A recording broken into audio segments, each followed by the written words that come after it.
Chris Broussard still with us this morning.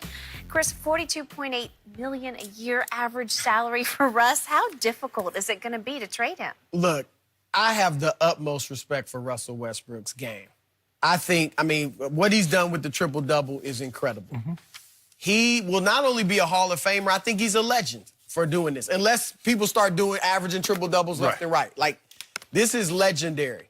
However, if you trade for him, and I think every team most teams in the league know it, when you trade for Russ, you are trading for relevancy and to become significant and maybe a second, maybe a third round playoff team.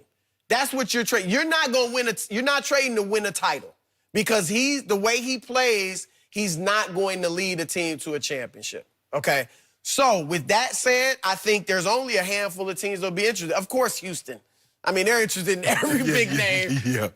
Can you imagine Westbrook, Chris Paul, and James Harden together? Well, they'd have to trade Paul. I guess that they would get rid of one bad contract for another. And that's the thing. I don't see OKC. That would go against everything they're trying to do. Is to totally get rebuild. Chris. I know it would be one fewer year than Russ has, but still, that makes no sense. So, Houston, that's ridiculous. Miami, they're looking for Hail Marys too. You know, so maybe would they do it and see if Russ and Butler will work? I don't really like it together, but possibly. The one team that's reportedly interested that I think should do it is Detroit. Detroit. Like, you're in the East, so you never know. And you have Blake Griffin and Russ. How would it work? At least one's a guard and one's a forward. And so you try it. Detroit was out of the playoffs, I believe, 7 straight years, irrelevant. And then they tried that, break it down, let's build, get lottery picks and all that. It failed. So then they go out and trade for Blake Griffin and try to, let's be good now. Right. So go get Russ. And you'll definitely be a playoff team, maybe a second-round team, and who knows? You get Russ, works some magic, plays well. Griffin's great. Yep. The East is not the West. Even though Milwaukee and Philly are good, it's not the West. So I think Detroit is the place. I am with you. It's very difficult. I kind of feel bad for Russ because he keeps trying to marry these guys and they divorce him after a short period of time. Skip. I feel bad for him, and it's hard to look at this and say this is not an indictment on his playing style. They might like him, but his playing style, they don't feel is conducive. Did you see what Kevin Durant's brand manager tweeted or Instagrammed? His is his brand, KD's brand manager. You didn't see? He Instagrammed that, it was harsh. Nobody wants to play with Russ. He said he doesn't care about winning. He just cares about his statistics. I don't necessarily agree with it, but it was harsh.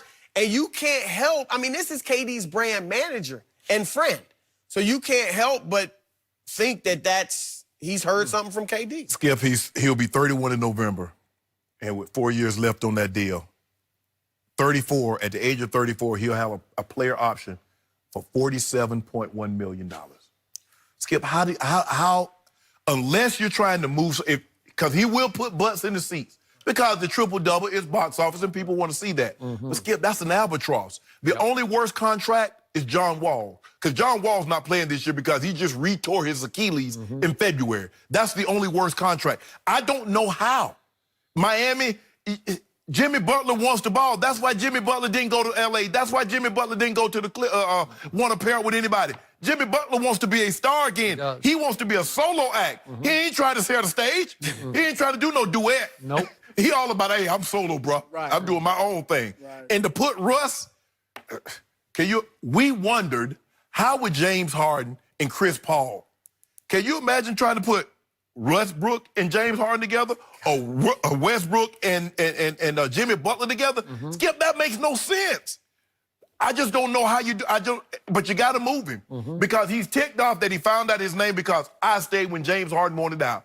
I stayed when Kevin Durant wanted out, and he walked out the door and left you with nothing. And I say, I'm gonna ride with you.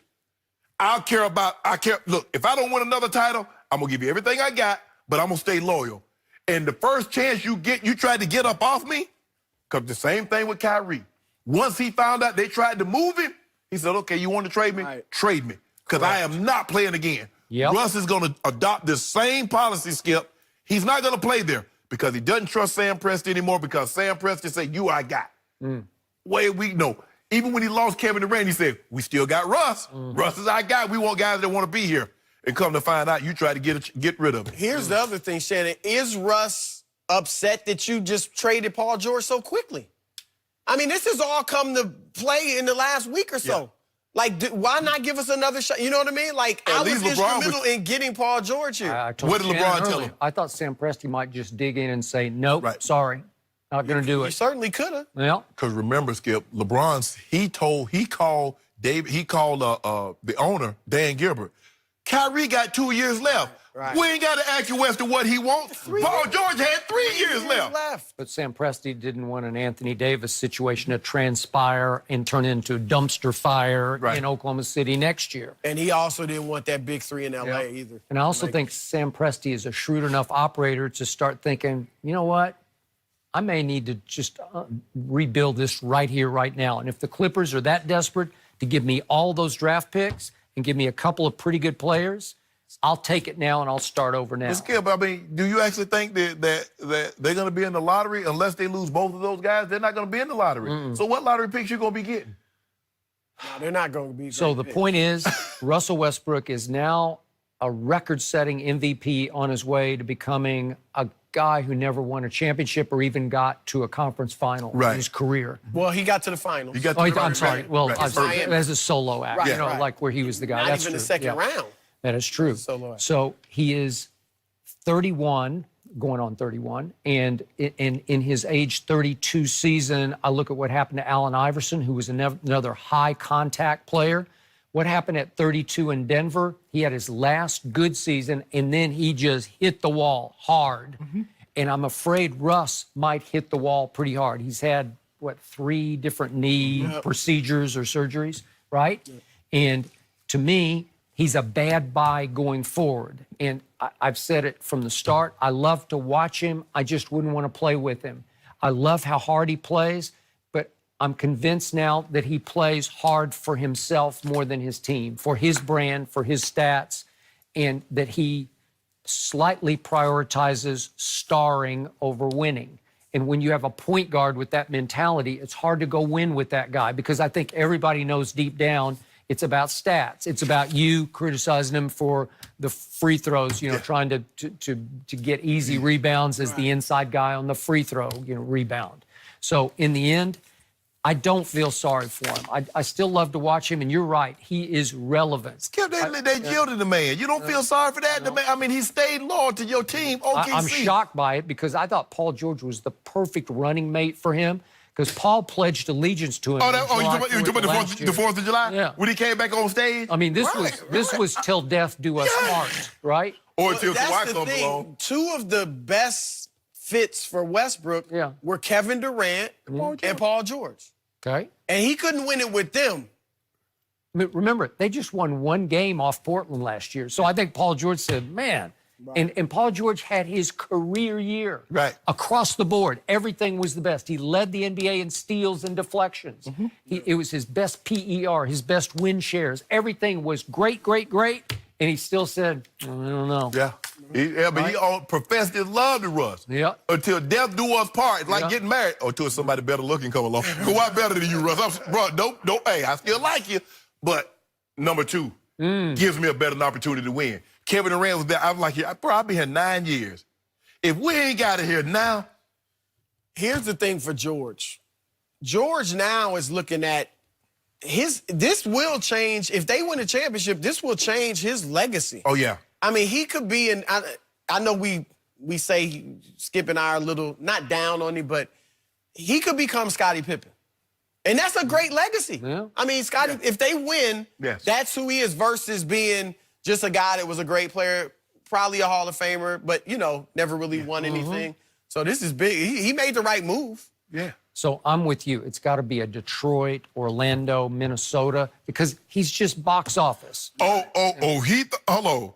Boy, Carl Anthony Towns about to ask up out of Minnesota. If he goes to Minnesota with Towns, he just got Jimmy Butler up out of there because Jimmy Butler was taking the shot. Can you imagine? But they're trying to get that Andrew Wiggins contract out from under. Good luck with that one. And it's a big one. I tell you what, if I was OKC, I'd take Wiggins for where? Yeah, I bet you would. I bet you would. I think the only place is Detroit. Yeah. I mean, when I look at this. And you're right. In the East, maybe they could make some put it together noise. and You're make a relevant. run. You're significant. You know? You're not winning I'm it. glad but- we ain't got no kind of problem.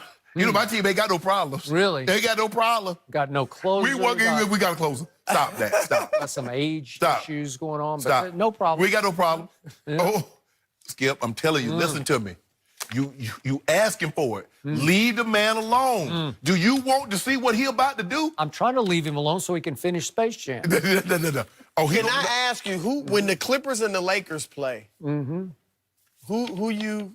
Spurs. I'm rooting for the Spurs. They can tie for all I care. I want this game to be on Criminal.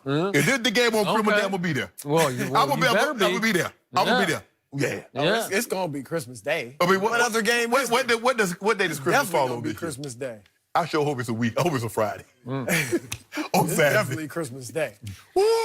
Chris, thanks so much for being here. We appreciate your insight. By the way, Randy Williams is Katie's brand manager who was Instagramming Russ is about Russ and doesn't care about anything, including team or teammates, if you want to check it out. So no Christmas card from Russ to KD. They've been not off. from Randy They've been off Williams. each other's Christmas list. All right, up next, were the blockbuster moves this weekend actually bad